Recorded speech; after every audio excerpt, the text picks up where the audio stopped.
Welcome to The Explainer. Today, we're going to talk about something that's been called digital gold. It's the collective wisdom of an organization. And it's a concept that, quietly runs our entire modern world, knowledge management. And this quote from the legendary Peter Drucker, it just sets the stage perfectly, doesn't it? Because he's warning us that in these crazy, turbulent times, you can't just stick to the old playbook. You've got to rely on your most valuable resource, and that's knowledge. Way back, the philosopher Francis Bacon famously said, knowledge is power. And wow, in our digital age, that has never been more true. But here's the thing. There's a little twist. Not all knowledge is the same. Okay, so some knowledge is really straightforward. It's the kind of stuff you can see, write down, and share easily. We call this explicit knowledge. Think of a textbook, an instruction manual for putting together furniture, or a company's database. It's all right there, black and white. But what about all the stuff that isn't written down? What about that gut feeling an experienced engineer gets right before a system fails? Or how a master chef just knows the perfect amount of seasoning without measuring? That's a whole different ballgame.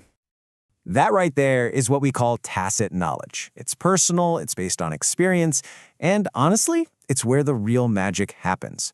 Like the scientist Michael Polanyi said, we can know more than we can tell. Isn't that a great way to put it? And probably the best way to wrap your head around this is to think of an iceberg. Yeah, an iceberg. Because what you see sticking out of the water, well, that's only a tiny, tiny fraction of what's actually there. So let's break this down. Above the water, you've got all that visible, explicit stuff, the documents, the databases, the reports, the formulas. Easy to see, easy to point to. But the real beast, the massive part hidden below the surface, that's all the tacit knowledge, the hands-on experience, the skills, the intuition, the know-how. And here's the crazy part. Most organizations spend almost all their time and money trying to manage just that tiny visible tip of the iceberg, completely missing the enormous value hiding right underneath. Okay, so to really get why managing this hidden knowledge became so incredibly important, we need to hop in a time machine for a second. The world of work has gone through these massive shifts, right? We had steam power, then electricity and assembly lines, then computers and automation, and now we're in this age of networks and the Internet of Things. And with every single one of those revolutions, what we value as a society, what powers our economy, it completely changed. So here's the bottom line. The entire engine of our economy shifted. It used to be all about concrete things, factories, machines, physical labor.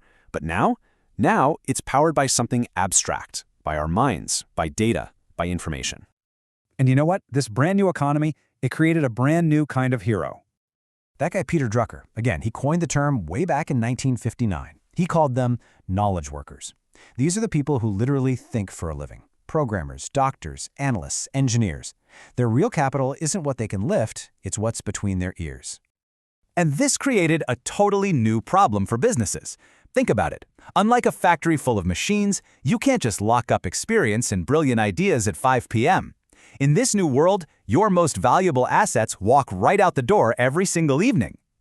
Which brings us to a really fascinating and honestly pretty controversial question. Can you actually manage something as personal and fluid as knowledge? It's funny, even one of the pioneers of the term, a guy named Larry Prusak, later said he kind of regretted it. He said, you can't manage knowledge. It's like trying to manage love or patriotism. The word manage just sounds like you're trying to control something that, by its very nature, can't be controlled. So maybe the best way to look at it is to kind of shift our perspective. Instead of thinking of knowledge as a thing you can capture and store, like a product on a shelf, think of it as a process. Something that's created when people talk, collaborate, and solve problems together. It's a shift from focusing on technology to focusing on culture. So the real goal isn't to manage knowledge in the traditional sense. It's about creating an environment, a culture, really, where knowledge can be created, shared, and actually used effectively. It's less about building a database and way more about building a community. Okay, so this all sounds great in theory, but why does it matter so much right now? Why has this become one of the most critical things for any organization to get right?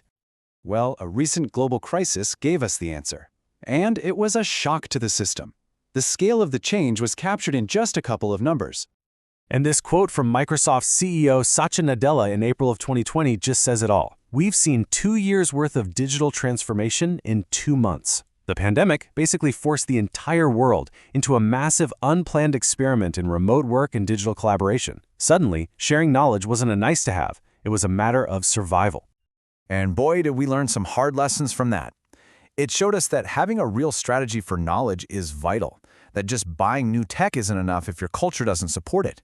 And it proved once and for all that the ability to learn, adapt, and share information on the fly is no longer a luxury. It is absolutely essential.